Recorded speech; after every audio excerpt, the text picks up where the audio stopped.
por este jueves para estar de nuevo con cada uno de ustedes y para darle gracias también a Milena porque le voy a robar unos minutitos acá del tema que le corresponde a ella. Así que muchas gracias, Milena, por permitirme estos minutitos. Muy bien, hermanos y hermanas. Hoy 8 días estuvimos viendo eh, o iniciando, no iniciando propiamente, porque ya don Ernesto pues nos había hablado de quién era el apóstol Pablo. Y luego ya hoy 8 sí, tuvimos el primer tema. Entonces, como bien lo decía hermana Gaby, o sea que estábamos hablando, bueno, pero más bien recordemos. Vamos a ver, ¿quién recuerda cómo se llamaba el tema, el primer tema de este proceso?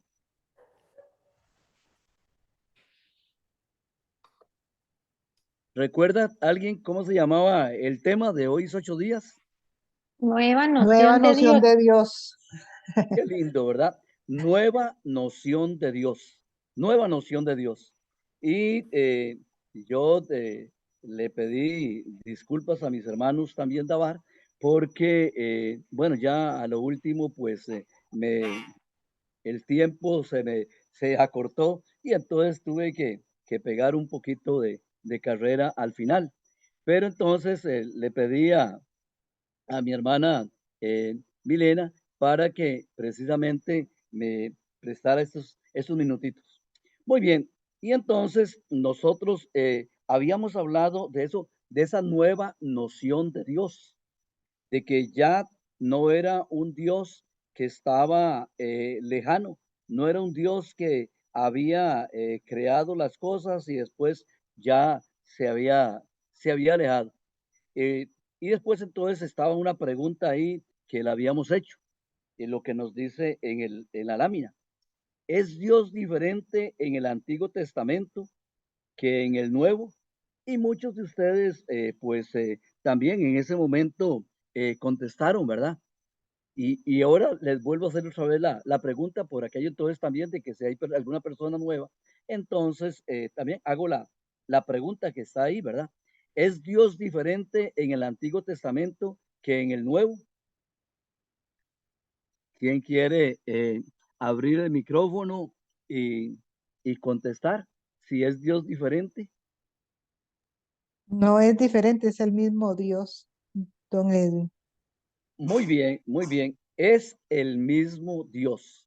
Es el mismo Dios, pero ya ahora el apóstol Pablo ahora ya lo va a presentar, o sea, después de la revelación que él tuvo cuando iba camino a Damasco, a partir de ahí la noción que él tenía de ese Dios lejano, de ese Dios castigador, de ese Dios que si nosotros éramos fieles, pues Él era fiel. Si nosotros lo buscábamos, Él también nos buscaba o se hacía el encontradizo. No, sino que ya ahora es esta noción de Dios en el cual, aunque nosotros seamos infieles, Él siempre sigue siendo fiel. Él nunca nos va a abandonar. Y por eso entonces se hablaba mucho de esa revelación y tal vez entonces como para poner ahí un pequeñito ejemplo.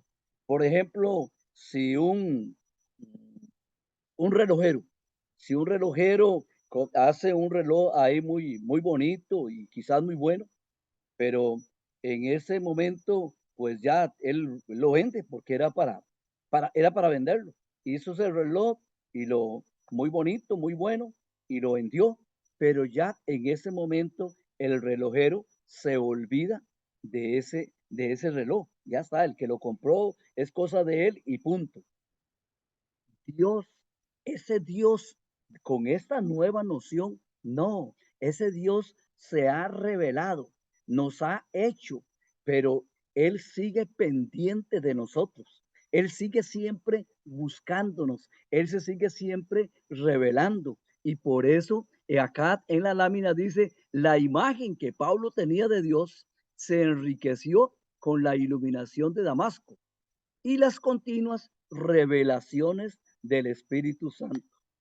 Qué lindo. Entonces, que Dios siempre se sigue revelando a cada uno de nosotros. No nos dejó, como dicen por ahí, al garete, ¿verdad? Que cada uno haga lo que quiera. No, por el contrario, Él siempre trata de buscar que los pollitos, pongámoslo así, ¿verdad? Que los pollitos no se salgan de debajo de la gallina, que siempre estén protegidos. Y incluso hay un pasaje, ¿verdad? Cuando el Señor va camino a Jerusalén y entonces, y en ese momento el Señor dice, Jerusalén, Jerusalén, ¿cuántas veces he querido tenerte debajo de mis alas? Así como los pollitos ahí bien protegidos. Y entonces ese Dios revelado, ese Dios que se sigue revelando a cada uno de nosotros. Y por eso es importante que nosotros tengamos presente que ese Dios se revela y se sigue revelando, así como con Pablo no se reveló solamente cuando iba camino a Damasco, sino que se reveló en toda su vida a través del Espíritu Santo que lo seguía guiando y que él se dejaba guiar, él se dejaba seducir por el Espíritu Santo. Y entonces nos dice, en la plenitud de los tiempos, Dios muestra el vestido de gala. Entonces, no le basta con que solamente iluminarnos y guiarnos, sino que en los últimos tiempos está Dios con ese vestido de gala que es quien Jesús, el Dios invisible, el Dios invisible se hace visible a través de su Hijo Jesús. Y es el mismo Dios, como dijimos, pero no con una nota especial, pero con una nota especial que ni sabios ni profetas del Antiguo Testamento vislumbraron. Qué sé yo, eh, Isaías, Jeremías, Ezequiel, qué sé yo, cada uno de los grandes profetas, ¿verdad? Elías, qué sé yo, también, o sea, no podían vislumbrar eso, cómo iba a ser ese redentor que el Señor había prometido, como lo vimos allá en hoy 8 días, ¿verdad? Desde el libro del Génesis. Entonces, Dios se pone ese vestido de gala con Jesús. Y Jesús revela a Dios, pero no en una aula. O sea, vean que Jesús entonces no viene a decir como en un manual de procedimiento, un manual en el cual nos está diciendo, mire, esto y esto y esto, sino que Jesús con su vida viene a mostrarnos el amor, viene a mostrarnos la misericordia que Dios Padre tiene para con cada uno de nosotros. Y repito, aunque nosotros seamos infieles, le hayamos fallado, el Señor nunca nos va a fallar porque el Señor siempre nos ama porque somos sus hijos. Y Dios envía al Salvador. Vean qué lindo también, ¿verdad? Esta otra parte. Por eso es que quería y le agradezco de nuevo a Milena por haberme regalado estos minuticos. Que Dios envía al Salvador y los envía, pero ¿a quién? A los buenos. No, Dios envía a los pecadores, a usted y a mí que somos pecadores. Dios envía a ese Salvador para que muriendo en una cruz, entregando hasta la última gota de sangre, la entregara por usted y por mí. Por eso entonces, ese vestido de gala que el Señor se pone es con su Hijo. ¿Por qué? Porque viene a mostrarnos a cada uno de nosotros que somos pecadores que el Señor nos sigue amando. A pesar de nuestras faltas, a pesar de nuestras caídas, Él nos sigue amando a cada uno de nosotros. Y se muestra, como lo vimos también hoy es 8 días, como lo vimos también que Él viene a buscar no a los buenos, entre comillas, sino a la oveja perdida. Viene y busca a Zaqueo, va y le da a la pecadora que iba a ser lapidada, él sale en su defensa, ¿verdad? el cual le dice, el que esté libre de pecado, que tire la primera piedra, para demostrar de que todos somos pecadores. Él nos ama tanto también que arriesga las 99. O sea, no importa, deja las 99 ahí, que puede ser entonces, que podríamos llamar el pastor atrevido, ¿verdad? O el pastor que no le importan las 99. No, es que él siempre va a buscar a esa oveja perdida. Esa oveja perdida que se llama Edwin, esa oveja perdida que se puede llamar Milena, esa oveja perdida que se puede llamar Ernesto, siempre viene a buscar esa oveja perdida. Y también, entonces, por eso es que Él viene a mostrarnos ese rostro divino, esa nueva noción de Dios, cuando dice que Dios eh, paga el salario completo. A aquel viñador que entró a las 6 de la mañana y aquel otro viñador que entró a las 6 de la tarde a trabajar, que trabajó solamente una hora, siempre recibe el mismo salario. Y entonces, ¿por qué? Porque entonces no va a depender de esas obras buenas, no va a depender de las obras buenas que tú realices, sino que la salvación, y esto debemos que tenerlo muy claro, mis hermanos. Yo creo que todos lo sabemos, pero siempre es importante recordarlo, ¿verdad? De que siempre se hacerá no por las obras, sino por la misericordia. Porque si fuera por las obras, pues entonces digo, bueno, sí, yo eh, voy a obtener mi salvación por mis méritos propios, por lo bueno que he sido, por las cosas buenas que he hecho. No, siempre será por la misericordia del Señor que usted y yo vamos a tener ese lugarcito apartado allá en el cielo. Y después nos habla ahí, ¿verdad? Que Dios no paga según nuestras obras. Ya lo dijimos. No paga según nuestras obras. Y entonces viene a romper todos esos paradigmas, ¿verdad? En los fariseos, pues entonces decían, bueno, hacían una gran división entre los fariseos y los que no eran fariseos. Y entonces veían que no, aquellos eran los pecadores, aquellos eran los que estaban alejados de Dios, aquellos que no sabían, qué sé yo.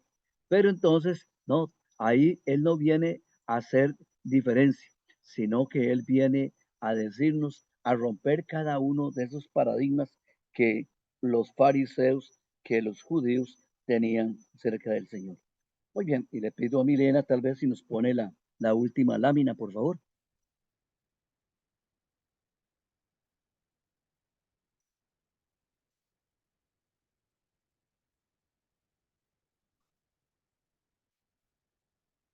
Muy bien, y aquí entonces tenemos, ¿verdad? Lo que vemos hoy es 8, nada más que le dije a Milena, nada más que para recordar, ¿verdad?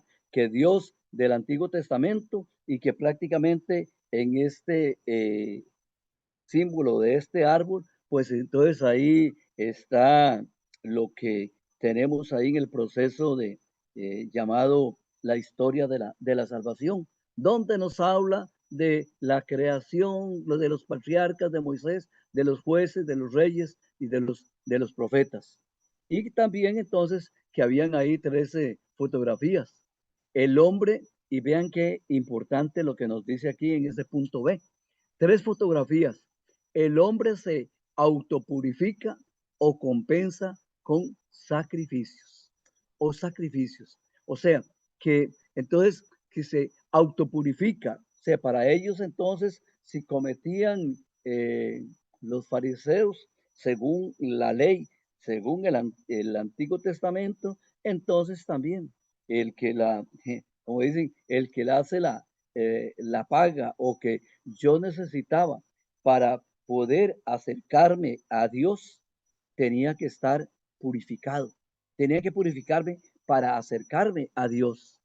Pero totalmente diferente el Dios del Nuevo Testamento, ese Dios en el cual entonces siempre estará muy cerca. O sea, no se presenta como ese perdón, sino como ese uno, sino que se presenta como ese papito Dios. ese papito Dios, y cuando Jesús está haciendo allá en el Sanedrín, y ahí entonces comienza él a presentarse, ¿verdad? Como y llamar que él era Dios, que él era igual que Dios, en todas esas cosas, entonces él en ese momento se presenta como ese Padre lleno de amor, esa igualdad, y comienza entonces a llamarlo, no a llamarlo papá, a llamarlo papito. Y entonces como que dice por ahí, bueno, como que era una falta de respeto. Y por eso el sumo sacerdote rompe sus vestiduras con esa falta de respeto. No, no era falta de respeto, sino ese exceso de confianza que Jesús tenía en él. Y entonces el Dios del Nuevo Testamento perdona a los pecadores. El Dios entonces por eso cuando está Jesús en la cruz, ¿qué dice? Padre, perdónalos porque no saben lo que hacen. Y entonces de ahí reciben el perdón y recibimos nosotros también el perdón si lo buscamos de todo corazón. Y por eso entonces es llamarlo papá, llamar a ese Abba que está siempre con nosotros y que nos viene a mostrar Jesús por su gran amor. En el Antiguo Testamento, entonces, repito, antes para acercarse a Dios había que estar purificado, pero no, más bien nos muestra que para nosotros somos pecadores y nos acercamos a ese Dios misericordioso, a ese Dios para que nos perdone, para que nos purifique. Y entonces nos acercamos a Él no porque seamos buenos, sino porque nos acercamos al que es bueno, nos acercamos al que nos puede limpiar, al que nos puede purificar. Y algunos entonces está bien, algunos todavía a veces como decimos, bueno, pero es que no puede ser un Dios, yo que soy tan malo, tantas cosas que he cometido, tantos errores en lo que he fallado y que Dios todavía me siga amando. A veces entonces también caemos en eso, ¿verdad? Creemos entonces que ese Dios es un Dios castigador y no es ese Dios lleno de ternura. Así que nosotros también, por eso es que nos presenta ahí ese corazón y hablamos de que Dios tiene la mano más grande. Tiene la mano más grande ¿para qué? Para que ninguno se vaya a salir de su mano. Todos en la mano del Señor tenemos cabida. Todos en la mano del Señor, por ese amor que Él nos tiene, entonces encontramos la felicidad, encontramos el perdón. Entonces, aceptar a ese Dios que tiene la mano más grande. Eso es lo que cada uno de nosotros también, a través de todo este eh, proceso llamado Damasco, vamos a ver también de que nosotros entonces debemos de tener presente de que Dios siempre tiene la mano más grande para acoger a cada uno de nosotros, a los que hemos fallado, a los que hemos andado o andamos por otros caminos que no son los de Él. Él nos quiere atraer a cada uno de nosotros. Y por eso entonces, les repito, esto de la revelación, entonces es un Dios que no, que nos hizo, que nos creó y se olvidó por completo de nosotros. No, miren que cuando Adán y Eva caen en el pecado de la desobediencia, en ese mismo momento ya el Señor promete un Salvador, a alguien que iba a venir a aplastar la cabeza del demonio. Por eso, entonces, estar totalmente seguros de que Dios se sigue revelando. Entonces, no voy a tener a creer y a confiar en un Dios del Antiguo Testamento, sino a un Dios que así como Pablo tiene ese encuentro con él y se revela y se sigue revelando en cada uno de nosotros a través de su Santo Espíritu. Y al final yo no sé si puede subir un poquito la lámina, Milena, donde está la frase ahí conclusiva. Ajá, ajá. Tal vez si ahí todos la pueden observar. Y entonces, aquí nos decía, y con eso finalizábamos el tema, el Dios uno del Antiguo Testamento es Dios, que ahí casi no lo veo, pero o sea, el Dios uno del Antiguo Testamento es Dios Abba, papá, que tiene la mano más grande. Así que tal vez quisiera que cada uno de nosotros, pues también, o todos juntos, perdón, todos juntos, pues repitamos esta frase conclusiva de ese tema, la nueva noción de Dios. Entonces, si gustan, me acompañan para leerlos todos juntos. El Dios El Dios uno uno El del Dios Antiguo uno del del Antiguo Antiguo Testamento Testamento es Testamento es Dios Dios Dios Abba, Abba, Papá, que papá, tiene la que mano tiene la la mano mano más más grande. Tiene la mano más grande que ni usted ni yo, por más que queramos, podemos alejarnos de ese amor de Dios que Él nos tiene. Quiero agradecerle a Milena y entramos de inmediato con el tema que hoy nos tiene nuestra hermana Milena siguiendo este proceso. Gracias, Milena. No, más bien gracias a usted, don Edwin. No nos podíamos ir sin ese broche de oro del tema 1, ¿verdad? Bueno, buenas noches a todos. Aquí estamos para servirles a ustedes y a Dios. Voy a retroceder aquí un momento solamente para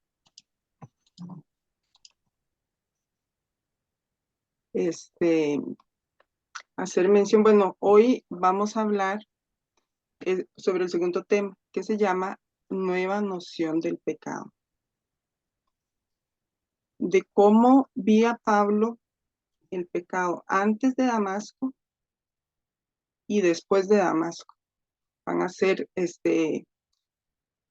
antes de Damasco lo vamos a ver como 4 sombras y el después de Damasco van a ser 4 luces. Entonces el tema que nosotros vamos a ver hoy se llama Nueva noción del pecado. Ahora sí vamos a brincarnos otra vez a un mismo.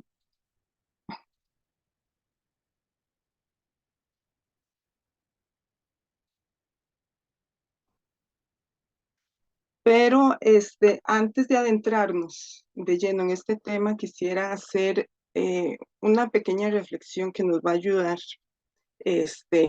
cuando vayamos desarrollando el tema, para no malentender o no confundirnos con algunas cosas que vamos a ver en el desarrollo del tema.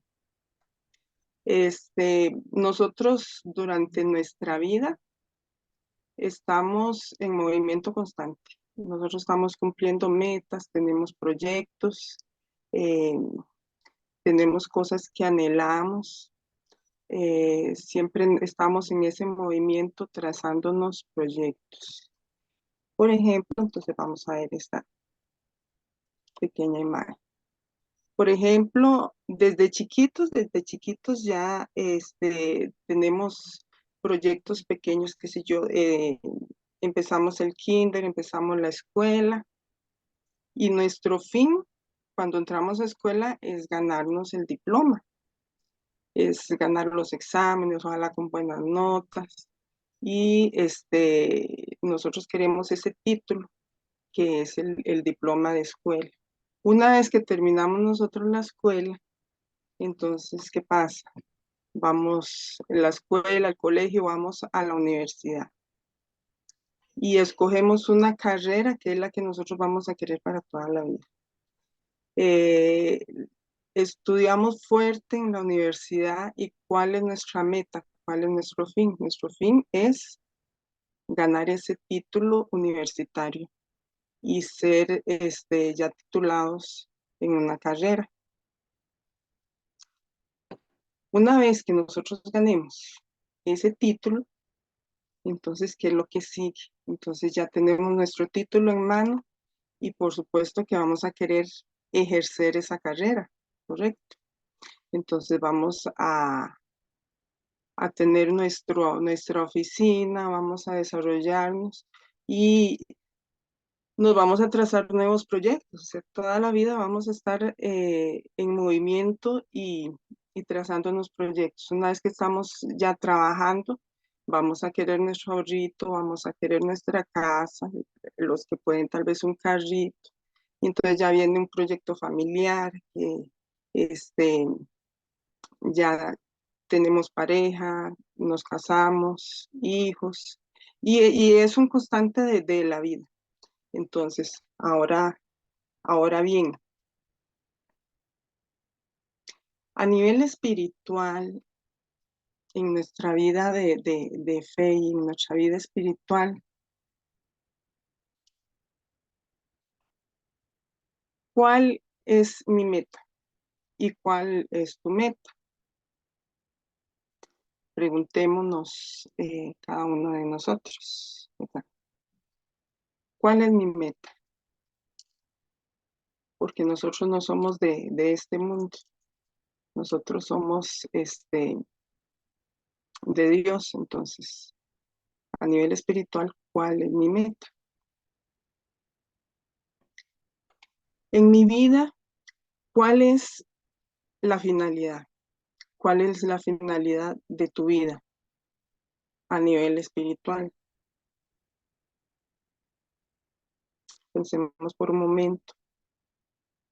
Pues yo les digo que nosotros como seres de Dios, hijos de Dios, nuestra finalidad siempre tiene que ser salvar nuestra alma, ¿correcto? Porque nosotros, como les dije, no somos de este mundo y nuestra meta es estar algún día en la presencia de Dios, estar algún día en el cielo, ¿correcto? Porque, tenemos tres opciones: el cielo, el purgatorio o el infierno. Entonces, yo quiero ir al cielo. Probablemente de primera entrada vaya al purgatorio, lo más seguro, pero una vez en el purgatorio yo sé que tarde o temprano voy a estar en el cielo. Dios primero. Pero vamos a ver esta cita bíblica que nos dice Pablo en Filipenses 3:14. Él nos dice: por mi parte, hermanos, no creo haberlo conseguido todavía. Sin embargo, olvido lo que dejé atrás y me lanzo a lo que está por delante, corriendo hacia la meta, al premio a que Dios me llama desde lo alto en Cristo Jesús. Pablo ya tenía su meta trazada y la tenía muy claro, ¿eh? Esa era su finalidad. Ahora, la gran carrera. Siempre que tengamos clara cuál es nuestra meta, este tema no va a ser, no nos vamos a confundir en ciertos aspectos. Veamos esta lectura que nos dice Pablo en 1 Corintios 9:27. Pablo nos dice: no sea que, habiendo proclamado a los demás, resulte yo mismo descalificado. O sea, él tenía muy claro que quería ir al cielo. O sea, él lo veía como una carrera. En las carreras siempre los atletas se preparan, ¿correcto? Tienen su disciplina, se limitan en muchas cosas, tienen tal vez dietas estrictas, horarios estrictos para lograr esa meta. Nosotros como hijos de Dios también tenemos que ejercitarnos. Si un atleta se alimenta mal, esa carrera él probablemente la va a perder. Si no cumple con el horario, si no entrena, entonces definitivamente no va a ganar la carrera. Entonces, igualmente nosotros a nivel espiritual tenemos que ejercitarnos, limitarnos de algunas cosas para poder llegar a ese fin que es ganar nuestra carrera espiritual y llegar a la presencia de Dios, correcto. Si alguno tiene algún comentario, si bueno, los compañeros de la escuela, si consideran que quieren ampliar algún punto o alguien quiere hacer una pregunta o algún comentario de lo que estamos hablando, abren el micrófono y lo comentamos. Y los compañeros, si alguno quiere ampliar o opinar sobre algún punto, igualmente tienen el micrófono libre y abierto. No hay ningún problema. Veamos esta otra cita bíblica. Y esto lo escribió Pablo en el 2 de Tito 4:7. He participado en una noble competición. He llegado a la meta en la carrera. He conservado la fe. Ya esto fue como se estaba despidiendo en la segunda carta a Timoteo. O sea, después de todo su esfuerzo, después de todo su sacrificio, él al final se sintió satisfecho porque él lo dio todo y supo que iba a tener esa corona prometida. Entonces tenemos que tener esto muy presente, siempre y cuando tengamos muy clara cuál es nuestra finalidad, cuál es nuestra meta. Este tema nunca va a ser mal entendido como liberal. Más adelante vamos a ver eso. Pero sí tenemos que siempre tener, conforme vayamos avanzando en el tema, recordar esto. Porque Pablo, a pesar de, y es adelantarme tal vez un poquito, a pesar de su nueva visión que tuvo después de Damasco, él nunca se dio permisos de nada. Él siempre fue muy estricto y se mantuvo firme en la fe y en la convicción que él tenía que él quería ir por su corona y quería ganar esa carrera.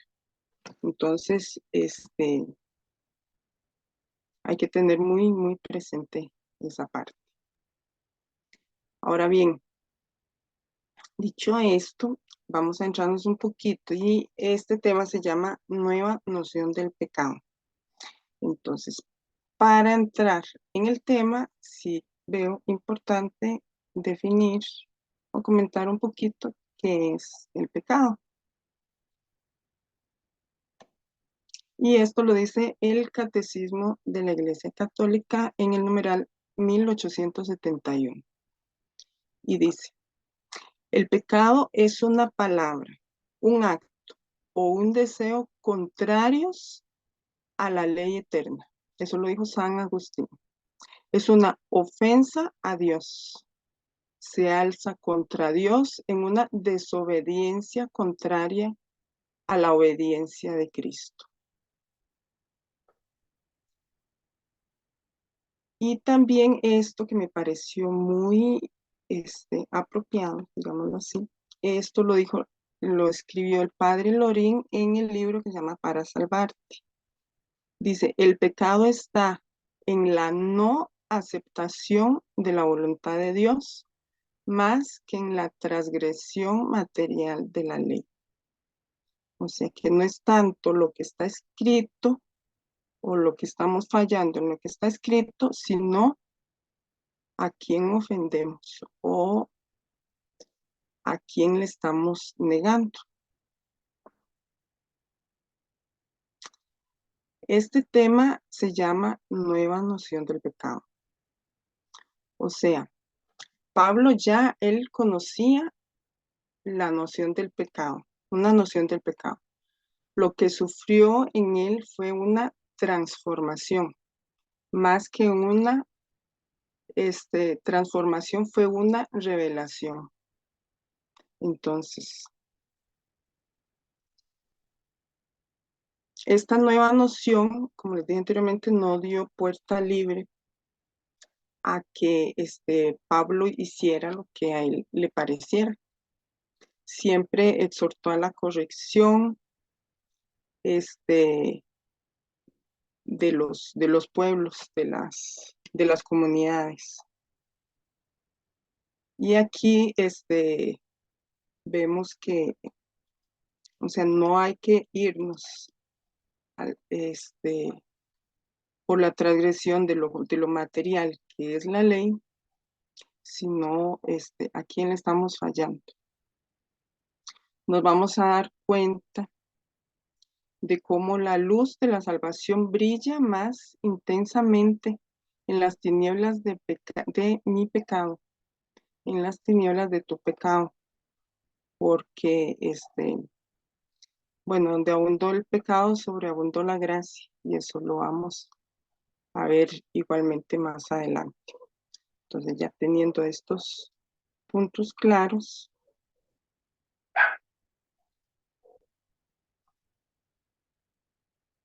vamos a escuchar a Pablo. Yo sé que Pablo estará por ahí y vamos a ver qué nos tiene que decir él en esta carta Filipenses 1, del 5 al 11. A ver, Pablo, si nos escucha, Aquí estamos. adelante. No puedo olvidar la cooperación que me han prestado en el servicio del Evangelio, desde el primer día hasta ahora. Y si Dios empezó tan buen trabajo en ustedes, estoy seguro de que la continuará hasta concluirlo en el día de Cristo Jesús. No puedo pensar de otra manera, pues a todos los llevo en mi corazón, ya ya esté en la cárcel o tenga que defender y promover el evangelio. Ustedes están conmigo y participan de la misma gracia, pues Dios sabe que los amo tiernamente en el corazón de Cristo Jesús. Y pido en mis oraciones que el amor crezca en ustedes y con él alcancen conocimiento y buen juicio en todo.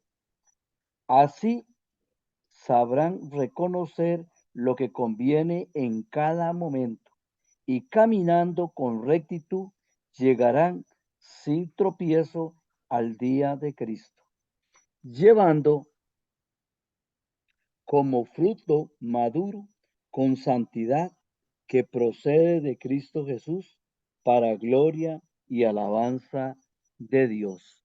Palabra de Dios. Te alabamos, Señor. Qué hermosa lectura y qué transformación tan grande, o sea, totalmente el polo opuesto. Si nosotros recordamos a Pablo antes de Damasco, esa persona dura, yo me lo imagino con el corazón hecho como una pasita, seco, y escucharlo, hasta esa foto se le ve en la cara como esa alegría, esa ilusión. Escucharlo decir estas cosas es totalmente polos opuestos. Él dice, pido a Dios con alegría por vosotros. O sea, él, a pesar de estar en la cárcel, a pesar de estar encadenado, el corazón le rebosa de alegría. Él, de alegría y de amor hacia Cristo Jesús. Él en todo momento menciona y resalta a Cristo Jesús porque él lo hace todo para Cristo, por medio de Cristo, y es su centro, su centro de vida. Igualmente, así tiene que ser el centro de nuestras vidas. Debemos trabajar para sentir ese amor ardiente que Él empezó a sentir después de Damasco. Él dice ahí, para que lleguéis limpios y sin tropiezos al día de Cristo Jesús. Ese sin tropiezos es sin pecado. O sea, eso, él en todo momento, él, lo que deseaba era que se corrigieran y que siempre fueran por el buen camino, que lograran llegar igual que él, como él llegó en la cita bíblica que vimos anteriormente, a esa meta limpios, sin pecado, ¿verdad? Ahora bien, pensemos nosotros o reflexionemos nosotros un momento. Si aquí hay alguien que se avergüenza de sus pecados, no lo contestemos abiertamente, sino en su corazón, ¿quiénes de nosotros nos avergonzamos de nuestros pecados? Si yo me avergüenzo o tú te avergüenzas de los pecados que has cometido o quizá en este momento en algo hemos fallado y no hemos hecho todavía una confesión, si estamos avergonzados de esos fallos y esas cosas que hemos cometido. Pensemos por un momento.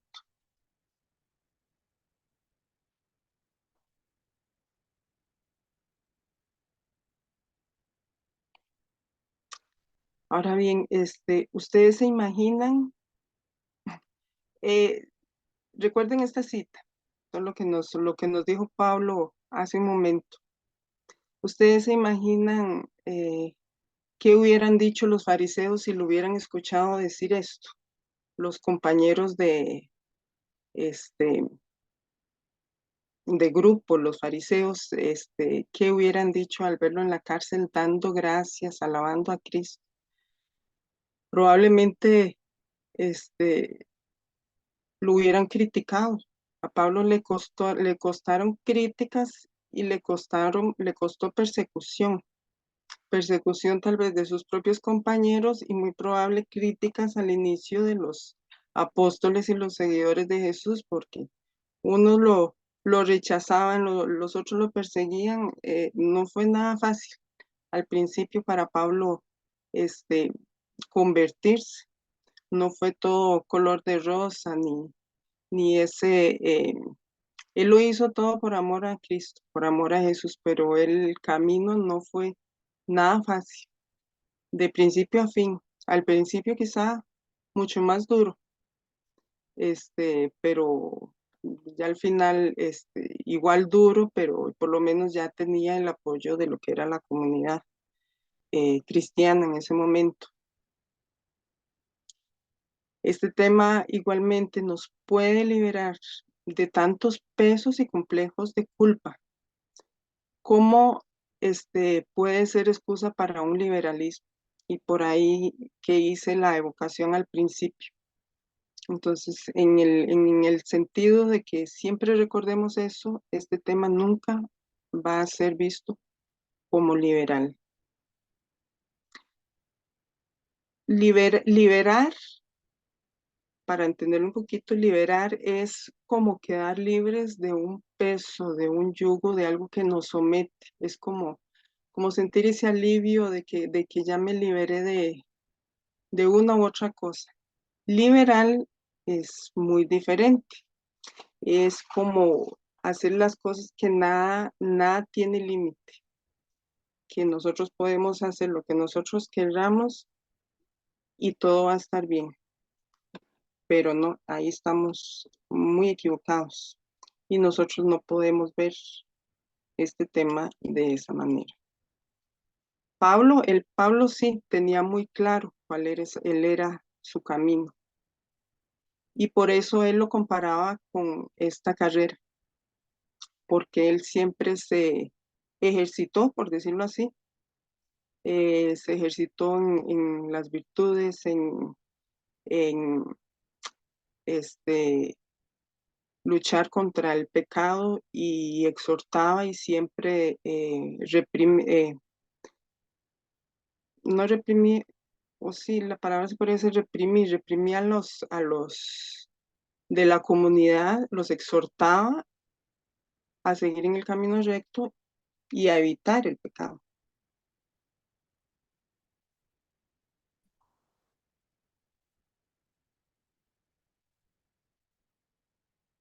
Ahora bien, si ustedes recuerdan, en el tema 1 y en la introducción, nos presentaron estos 6 vasitos. Los cambios de Pablo, y es para que recordemos, los cambios de Pablo fueron totalmente simultáneos todos. Paralelamente al cambio en el perfil de Dios y como consecuencia de su amor, Pablo se da cuenta y se transforma de que la noción que él tenía del pecado estaba muy equivocada. Entonces, bajo la acción del Espíritu Santo, todas estos vasos se intercomunicaron entre sí en el momento en que tuvo su encuentro en Damasco. Entonces, ya vamos por el segundo vasito. Ya él cambió su noción de Dios y simultáneamente, casi inmediatamente, él reaccionó y dice, no, las cosas no pueden ser como yo las he vivido hasta el momento. El pecado no puede llegar hasta donde yo lo visualicé, tiene que haber algo más. Y entonces a la luz del Espíritu Santo se le quita esas escamas de los ojos y él se da cuenta que hay un más allá, que no todo está perdido y que no todo llega hasta donde él lo pensó. Y preguntémonos entonces en este momento, ¿cómo puede haber sintonía del pecado con la visión tan hermosa sobre el amor de Dios? Y eso lo guardamos igual cada uno de nosotros. ¿Cómo puede estar estas dos cosas en sintonía? ¿Cómo pueden interactuar o mezclarse entre ellos? Eso lo vamos a ir viendo poco a poco en este tema. En este tema, nueva noción del pecado, vamos a desarrollar 4 sombras, que son la manera en que Saulo, porque en ese momento era Saulo, él, en la manera en que él vivía la ley antes de Damasco. Vamos a irlas desarrollando y cada una de ellas. Y vamos a ver contrapuesto a esto 4 luces con las que el Espíritu Santo lo iluminó para entender esa nueva noción del pecado. Así que vamos a ir desarrollando una a una, viéndolas detalladamente. Este tema es muy delicado, pero es muy bonito. Entonces, vamos a conocerlo poco a poco. El objetivo que vamos a tener nosotros en este tema es mostrar que la luz de la salvación brilla más intensamente en las tinieblas de mi pecado y de tu pecado. Vamos a ver cómo esas luces disipan totalmente las tinieblas. Y ahora, se me ocurre hacerle una preguntita a Pablo. Así que le pido a Pablo, por favor, a ver si, yo sé que él está encarcelado en este momento, pero vamos a traerlo aquí y nuevamente le vamos a hacer una pregunta. Pablo, Pablo, cuando tú eras fariseo, eras intransigente con el pecado y cruel con los pecadores. ¿Esto acaso se diluyó o se reforzó cuando te hiciste cristiano? El pecado es pecado antes y después de Damasco. Lo que cambió fue descubrir la nueva forma como Dios se valía del pecado para realizar su plan de salvación. El pecado que antes era un obstáculo para acercarme a Dios se transformó en una oportunidad para que Él me mostrara su gracia. Muchas gracias, Pablo. Vean ustedes aquí, el mismo Pablo aquí nos lo está diciendo. Se transformó. Él sufrió una transformación a la luz del Espíritu Santo. El Espíritu Santo es el principal actor aquí y en todo momento, en todas estas mezclas de los vasos, los que se intercomunican, el Espíritu Santo es el único artífice ahí en toda esta transformación que tuvo Pablo. Pablo no se dio libertades de pecar, como les dije anteriormente. Él siempre exhortó a la comunidad. Lo que se eliminó en este caso fue el obstáculo que él tenía para acercarse a Dios, porque ellos seguían la ley únicamente y se centraban en eso. Entonces, por medio de esto, Dios se vale, de esta transformación que él tuvo, Dios se vale para salvarlo, para salvarnos a nosotros. Dios se vale de todas estas oportunidades, incluso del pecado, lo toma como una oportunidad para salvarnos. Y tuvo esa oportunidad Pablo también, porque a él lo salvó.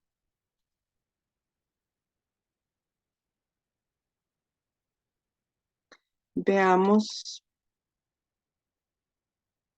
en el Antiguo Testamento, el pecado es la violación de una ley escrita en tablas de piedra. Así era como veían ellos la ley en el Antiguo Testamento. Algo así como esta foto, que es una ley rígida. Estaban tan sumidos en la ley que se olvidaron del Dios de la ley. Entonces, las cosas escritas en piedra ahí no tiene ninguna transformación ni ninguna modificación.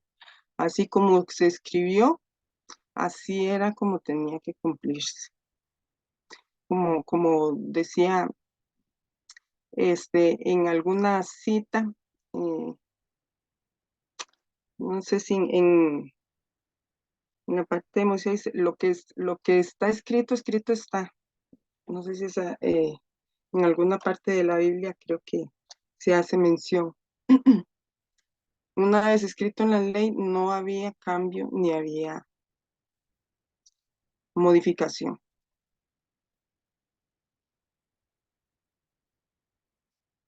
Ahora bien, vamos a empezar con la primer sombra. Y la primer sombra que nos está mostrando Pablo o de cómo él vía la ley antes de Damasco es la ley no salva porque nadie puede cumplirla totalmente. O sea, es intolerable totalmente. Es un yugo que no se lo soporta nadie. Veamos qué nos dice Hechos 15:10. Porque pues ahora tentáis a Dios imponiendo sobre el cuello de los discípulos un yugo que nuestros antepasados ni nosotros pudimos sobrellevar. Palabra de Dios, te alabamos, Señor. O sea, los mismos apóstoles reclaman que esa ley es totalmente intolerable. No se puede llevar sobre los hombros. El hombre es incapaz de obedecer todos los mandamientos de la ley y basta transgredir uno de los preceptos para no ser justo ni agradable a Dios. Eran totalmente rígidos, eran totalmente era intolerable totalmente la ley. Seguimos en esta primer sombra y vamos a ver qué nos dice Romanos 3:23. Todos pecaron y están privados de la gloria de Dios. O sea, ya por haber cometido pecado, perdimos el cielo. En ese momento es lo que ellos creían. Pecaron y ya no tienen derecho a la gloria de Dios. No hay quien sea justo, no hay ni siquiera uno, no hay uno solo que sea sensato, no hay quien busque a Dios. Palabra de Dios, te alabamos Señor, eso lo vemos en Romanos 3:10b. Y es que de esa manera nadie se salva, ni nadie se salvaba. Ese era el gran problema. Frente a ellos hay una gran muralla que no pueden sobrepasar. Una vez cometido pecado es como si que creciera delante de ellos una pared que hasta ahí los llevaba y no podían ir más allá. Así no se podía sobrevivir ni se podía salvar. En primera de Timoteo 1:15b nos dice: Cristo Jesús vino al mundo a salvar a los pecadores, y el primero de ellos soy yo. Esto lo dijo Pablo. Palabra de Dios, te alabamos, Señor. Ya él sufrió esa transformación y reconoció que aunque él pecara y aunque siguiera pecando, iba a tener la misericordia de Dios.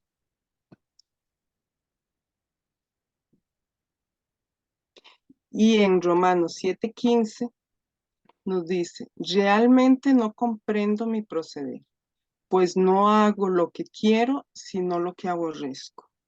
Y ese es palabra de Dios, te alabamos, Señor. La carne, o sea, nosotros estamos sujetos a la carne y siempre nos va a hacer pecar. En estas citas aquí vemos cómo Pablo y los discípulos lo reconocen. La ley era tan pesada que nadie la podía cumplir. Si estuviéramos nosotros en este momento, yo me pienso, bajo la ley, ¿quién de nosotros se salvaría en este momento? Ya si en este momento se nos acaba el mundo, ¿habrá aquí tal vez alguno que se salve en esta sala? Yo creo que difícilmente. Ellos tenían más de 613 preceptos. Eran los que, la ley que tenían del Antiguo Testamento. Dígame una cosa, imagínense 613 preceptos. Nosotros, por poner un ejemplo, y lo hago como pregunta, ¿quién de aquí en este momento cumple al 100% los 10 mandamientos? Podría decir que estoy casi seguro que ninguno. Todos que lo intentamos, por supuesto, y es nuestra responsabilidad tratar de cumplir los 10 mandamientos. Para eso nos lo dieron. Pero nadie, puede decir que los ha cumplido al 100% o que en este momento, en este preciso momento, bueno, que los ha cumplido al 100%. Y ahora ustedes imagínense, nosotros estamos hablando de 10, y ustedes imagínense en ese momento 613 preceptos que eran los que tenían en ese momento. Saulo, Elena, sí, adelante, Flori, dime, sí, disculpe que la interrumpa. para nada. Gracias. Yo lo veo, toda esta reflexión que se está así, que hace Pablo, ¿verdad? En sus cartas, ¿verdad? Con respecto a la carga de la ley que le ponían, ¿verdad? Con respecto al pecado. Si vemos, yo digo que él se puso a reflexionar en el Evangelio. Bueno, yo estoy tomando aquí a San Mateo en el capítulo 5, 17, 19, ¿verdad? Donde Jesús le dice a los discípulos que no creáis que he venido a abolir la ley y los profetas. No he venido a abolir, sino a dar plenitud, ¿verdad? Exacto, Palabra de Dios. te la damos, Entonces, Señor. entonces, Pablo está hablando precisamente, digo yo, bueno, toda esa revelación que se le hizo a él y a través del Espíritu Santo, ¿verdad? Entonces viene desde los evangelios, ¿verdad? Es una reflexión que él está haciendo de la ley y lo retoma en las cartas, ¿verdad? Haciendo ver que esa carga que hacían los fariseos, que se le puso al pueblo en ese momento, 600 y resto de preceptos que nadie los iba a poder cumplir y que por eso se ponían, no sé, los cadenillos en los brazos y todo para acordarse y todas esas cosas, ¿verdad? Nadie se iba a acordar de nada de eso y mucho menos nosotros ahora, ¿verdad? Algo como son los 10 mandamientos. Pero es eso, recordando, yo digo, Pablo reflexionando al darle esa plenitud que Dios vino a darle, Jesús le vino a dar a la ley, ¿verdad? Exacto, muchas gracias. Sí, precisamente, o sea, ese fue su transformación en Damasco, precisamente. Este, siguiendo un poco con la reflexión, o sea, eh, retomando, imagínense el peso y la presión que Pablo tenía en ese momento antes de Damasco. El tratar de él de cumplir todas las leyes e incluso reprender a quienes fallaban en la ley. O sea, para él era un peso totalmente demasiado grande y una presión tremenda. Y vean que esto no está mal, o sea, eh, lo malo es pensar que hasta ahí llega. O sea, no está mal que nosotros nos aprendamos los 10 mandamientos, por ejemplo, porque tenemos que aprenderlos, porque es una ley que Dios nos ha dado y es una guía para nosotros lograr esa meta que nos tenemos trazada. Pero lo malo que ellos tenían en ese momento era que pensaban que hasta ahí llegaba, que si pecaron, hasta ahí llegaron, pero no todo terminaba ahí. Entonces, ese era el problema que ellos tenían. El problema no era si tenían leyes que se las aprendieran, igual nosotros nos aprendemos los 10 mandamientos, y las oraciones que nos enseñan, todo eso nos ayuda y nos edifica. Pero el problema de ellos es pensar que hasta ahí llegaba. Esa es la primer sombra. Ahora vamos a ver la segunda sombra. La segunda sombra dice que es un obstáculo para acercarse a Dios en su momento. La ley fue dada para que el hombre conociera la voluntad de Dios y así ser fiel a la alianza. Pero como nadie la cumple toda, esta se convierte en un gran obstáculo para acercarse a Dios, pues nada impuro y manchado entra a la presencia de Dios. Entonces, el hombre, por ser pecador, está incapacitado para llegar a Dios. no tienen salida. Aquí tenemos, bueno, les puedo dar el ejemplo del templo. En el templo habían, digámoslo así, 3 locaciones, por decirlo así. La que más afuerita estaba era donde entraba todo el pueblo.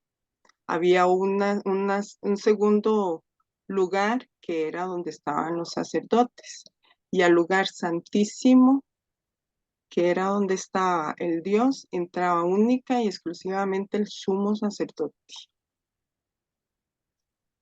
No podía entrar nadie más y entraba, creo que una vez al año.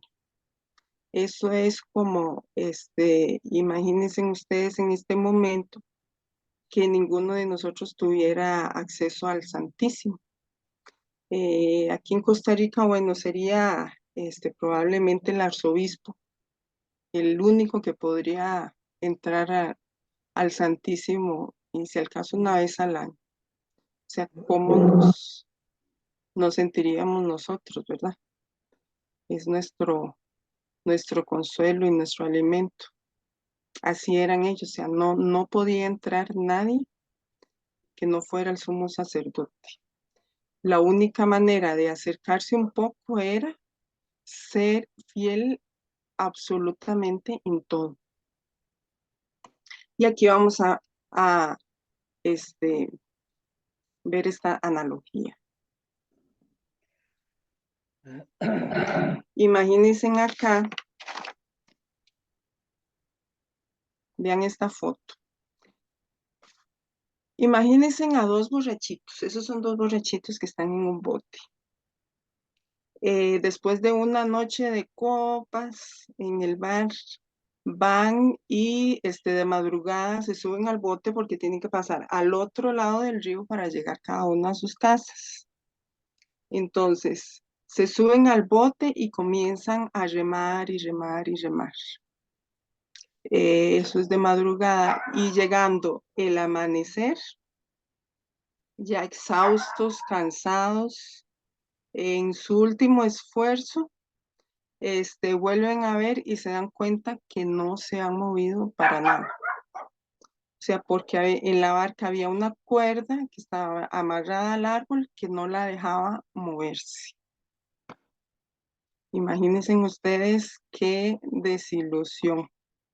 Después de esa noche de lucha, lucha y de remar y remar, cansados, agotados, y no se movieron para nada. Aquí los tenemos otra vez para tenerlos de ilustración. Ese cable que nos impide llegar al puerto de la salvación se llama pecado. Entonces debemos compararnos con ellos. ¿Cuántas veces nosotros hemos sido como estos 2 borrachitos? Tratamos de salir por nuestros medios de una situación, pero nos cansamos y terminamos totalmente desanimados y fracasados. Y es que por nuestros propios medios somos muy débiles y somos muy limitados. Por nuestros propios medios nosotros no podemos. Mi pecado, nuestro pecado no nos permite avanzar. Estamos atados. Nosotros no nos podemos salvar por nuestro esfuerzo, como les dije. Necesitamos la ayuda totalmente de Dios. El pecado ha construido un muro infranqueable. Es imposible volver al paraíso perdido. Aquí recordemos que estamos viendo las sombras antes de Damasco, ¿verdad? Esto es la visión que tenía Saulo antes de su encuentro en Damasco. Aquí vemos el pecado nos separa totalmente de Dios, o mejor dicho, nos alejamos nosotros para no ser castigados. Y aquí recordemos a Adán y Eva en el capítulo 3 del Génesis. Una vez que ellos pecaron, ¿qué fue lo que hicieron?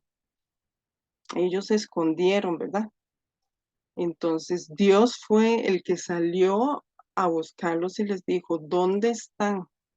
¿O dónde estás? Y Adán le dijo, estamos escondidos porque nos encontramos desnudos y les dio vergüenza. Así, no literalmente, ¿verdad? Pero recordando ese pasaje.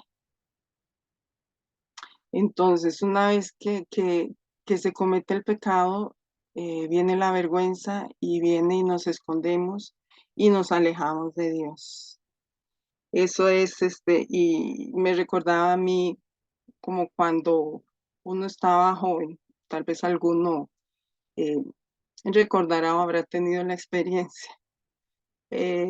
Nosotros en la juventud, bueno, cuántas cosas tal vez no hicimos, ¿eh? Y nos jalábamos quizá alguna torta, pero grande, y nos dábamos cuenta cada vez que ya se acercaba la hora en que llegaba mami o papi a la casa, el corazón se le hacía a uno, pero hasta que se le quería salir, ¿verdad? Y lo primero, cuando decían, ya viene, lo que hacía uno era correr y meterse en el cuarto. Y Dios guarde que ni llegue ni me pregunte nada. O sea, es eso mismo, ese temor y ese horror de que Dios guarde que te lleguen y verlo a los ojos. O sea, mm, evadir la mirada y a los ojos nada porque te delataba. Es exactamente algo así. Cuando cometemos pecado, nos alejamos. Ya no vamos a la iglesia, probablemente.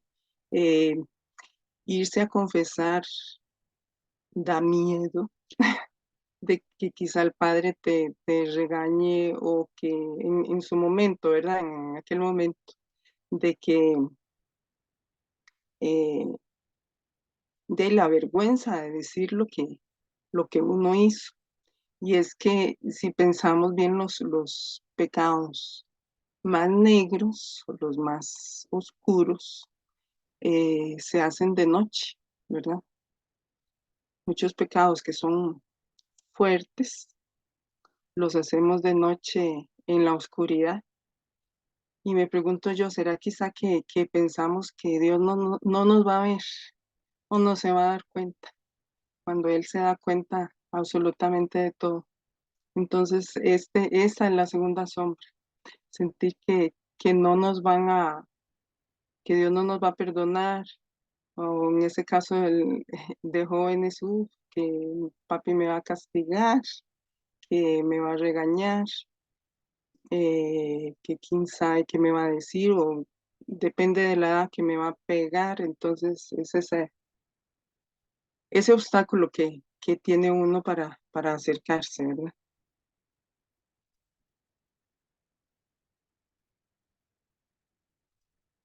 Seguimos con este segundo obstáculo. En la liturgia judía estaba preñada de esta mentalidad. Si estás contaminado por el pecado, no puedes entrar en el templo ni celebrar las fiestas de Israel.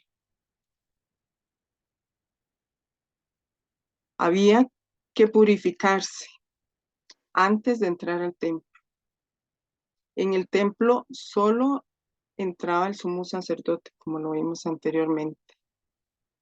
Fariseos apartados, separados de todo pecado. Había unos fariseos que se decían apartados. Ellos eran separados de todo pecado e impureza. Se consideraban mejores que los demás porque se creían perfectos e intachables con respecto a la ley. Ellos eran, este, ellos con la ley en mano juzgaban y condenaban a los demás. Qué dura e inclemente la gente buena. ¿Y cuántos de nosotros aquí, nosotros con estas sombras tenemos que ir reflexionando y pensar cuántas veces o si todavía nosotros estamos en el antes de Damasco o después vamos a ver y vamos a comparar si es que vamos avanzando un poquito después de Damasco? Aquí nosotros tenemos que hacer nuestro Damasco, ir reconociendo todas estas sombras y ir cambiando de mentalidad. Y en el momento que veamos las luces, entonces hacer nuestra transformación también. Y aquí vemos que dura, o sea, esos fariseos eran duros e inclementes y se suponía que era la gente buena. Y a ustedes se les parece, tal vez a alguien se les parece a ustedes mismos o a otras personas. Les voy a contar una pequeña anécdota. Hace muchos, muchos años, yo estaba en cierta situación, eh, por decirlo así, estaba en mi obstáculo. No me acercaba mucho a la iglesia. Y en X ocasión, fui por un evento, a una actividad, fui a la iglesia y una compañero de trabajo, un disque amigo, se me acercó y me dice, ay, Milena, ¿cómo estás? Y yo, muy bien, gracias. Dice, ¿y usted qué hace aquí? Y yo, wow. Me diciendo, usted ¿qué está haciendo que usted no tiene derecho a estar aquí? Entonces, probablemente se me vino a la mente, estudiando este tema, digo yo, probablemente se sintió demasiado bueno, que se sintió con el derecho de reclamar de que por qué yo estaba acercándome a la iglesia. O sea, tenemos que nosotros evaluarnos nosotros mismos, qué tan buenos, digámoslo, qué tan condescendientes podemos ser o hemos sido con otras personas que los juzgamos pensando que nosotros somos muy buenos y, y hacemos daño, más bien. Ahora, Saulo había apostado toda su vida a la ley, suponiendo que a través de ella se podía salvar y hasta que se consideraba irreprensible delante de la ley. Pero Pablo comprendió algo que al principio le fue muy doloroso, pues le hacía renunciar a todas esas seguridades religiosas que él tenía. Él se vio que después de remar y remar no había alcanzado todavía puerto alguno. El puerto ese que anhelaba tanto, el puerto de la salvación. O sea, todas esas seguridades que él tenía se le disiparon por completo. Y aquí, veamos dice Pablo en Romanos 7:24. Pobre de mí, ¿quién me librará de este cuerpo que me lleva a la muerte? Y es que, si nos ponemos en el lugar de Saulo en ese momento, todas sus seguridades, todo lo que él había estudiado, una vida de estudio es como si que en este momento alguien fuera a la universidad y sacara con honores su carrera. Él sacó su carrera con honores. Él había estudiado, pero las leyes todas al 100%. Y saber que todo eso de nada le servía para la salvación.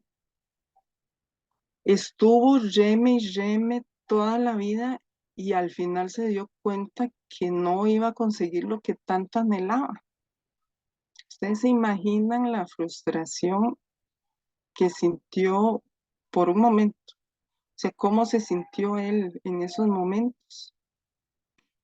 Y vuelvo y repito y les aclaro, o sea, no es que esto estaba mal, porque está bien estudiar. Nosotros tenemos la palabra de Dios y qué mayor bendición sería que todos ya la hubiéramos estudiado por completo. Y tenemos el catecismo y tenemos muchas cosas que está bien que nosotros las estudiemos y está bien que le estudiara la ley porque era la ley prescrita por Dios y estaba bien, o sea, era una ley correcta. Lo malo era que él pensara que hasta ahí llegaba, Ese era el gran problema y ese era la gran sombra que él tenía en ese momento. Pensar que hasta ahí llegaba todo y no sabemos y nos vamos a dar cuenta que todavía hay más allá.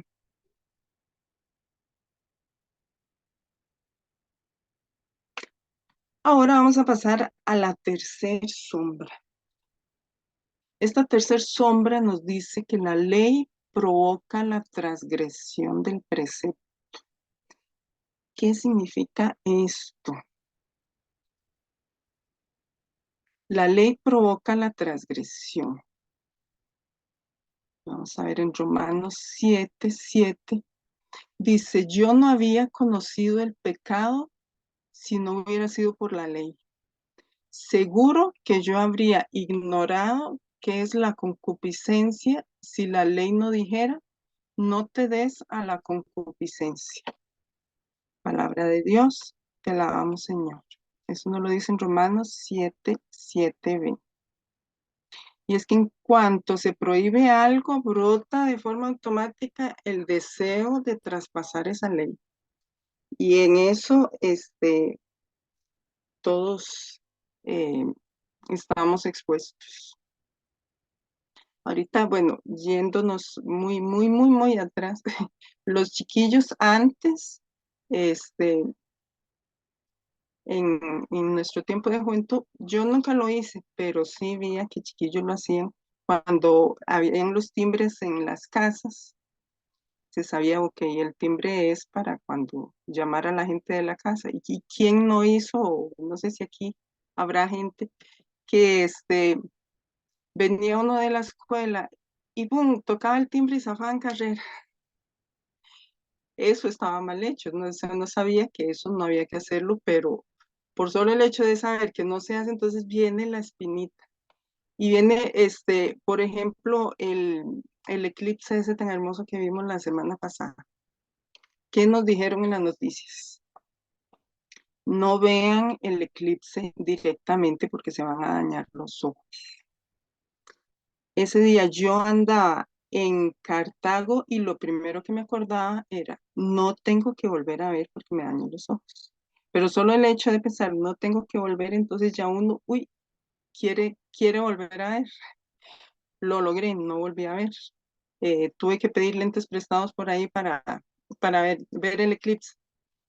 Pero sí vi gente que estaban, salían de los locales y estaban, qué sé yo, hablando y pum, y volvían a ver un toquecito y volvían a ver al eclipse. Entonces, o sea, solo el hecho de que te digan no lo hagan, entonces ya entra la espinita y entra ese gusanito de que si lo hago, ¿qué pasará? O no, no me va a pasar nada si lo hago. A eso se refiere este, esta parte de la transgresión. Ahora bien, Romanos 4:15 nos dice, por el contrario, donde no hay ley, no hay transgresión. Palabra de Dios, te alabamos, Señor. ¿Qué significa esto? Y eso por ejemplo, en la Fórmula 1. Bueno, si uno saca un carrito a la calle, sabe que tiene sus reglas, que tiene que hacer caso al semáforo, que tiene que hacer caso a las luces, que hay su límite de velocidad, que si dice que más de 80, entonces no puedes ir a más de 80 porque más de 80 entonces ya te vas a ganar una multa.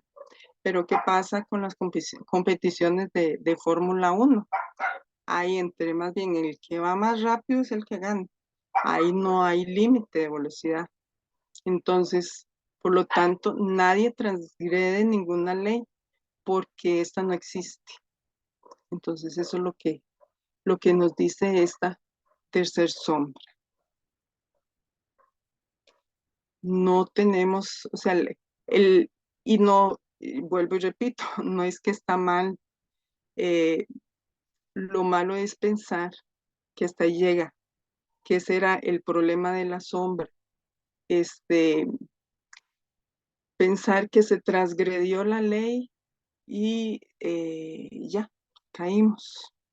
Entonces, la concupiscencia de la carne es somos nosotros mismos, o sea, el pecar, nuestra carne nos hace pecar en todo momento. Entonces es esa, eh, ¿cómo decirles? Esa fuerza de voluntad de no transgredir la ley, o sea, de no pecar con nuestra carne.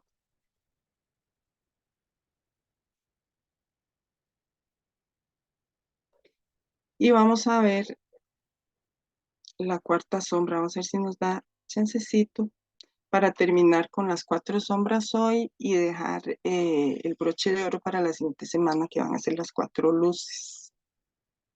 La cuarta sombra nos dice que la ley provoca la cólera de Dios, condena y mata. Eso lo vemos en 2 Corintios 3:6. Palabra de Dios, te la damos, Señor. Ahora bien, la consecuencia inmediata. Estamos hablando antes de Damasco. De no cumplir la ley es la muerte. La consecuencia automática del pecado a corto o largo plazo siempre va a ser la muerte. En Romanos 6:23 nos dice, el salario del pecado es la muerte. Palabra de Dios. Ahí no hay salida. La ley por la ley. Una ley escrita en piedra, como lo vimos anteriormente. Inamovible. O es o no es, o blanco o negro.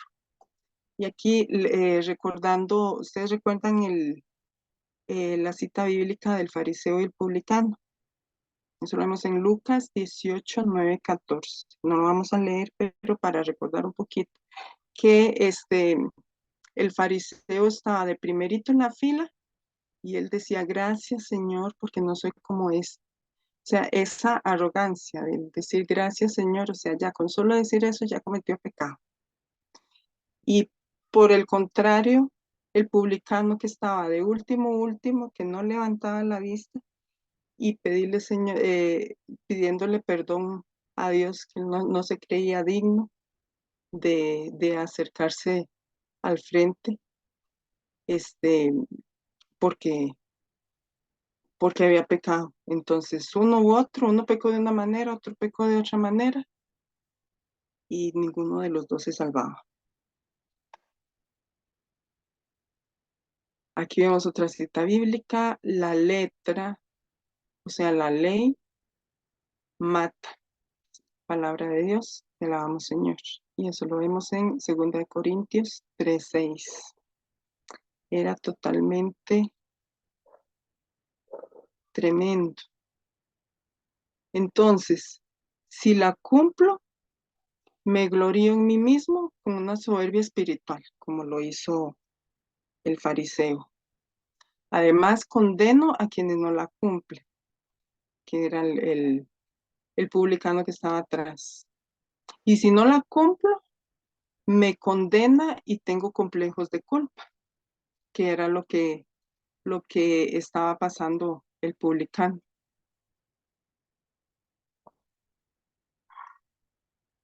La ley, en vez de ser un medio de salvación, se convirtió en acusadora inclemente, echándole en cara al hombre que no la había cumplido en todo momento. Cualquier cosa que hacía, ya aparecía la ley. No solo no salvaba, sino que era condenado por aquella ley en la que había puesto su confianza. Entonces, en vez de ser medio de salvación, se transformó en una guillotina. O sea, fue medio de muerte. Y aquí repetimos, en este caso, eso no está mal. Las leyes se hacen para que se cumplan. Lo malo son los extremos. Sentirme lo máximo como el fariseo porque cumplo la ley, o todo lo contrario, sentirme totalmente por el suelo, porque no tengo remedio, porque no tengo salvación. Pero vamos a ver que esto no llega hasta aquí. Hay algo más después de estas sombras.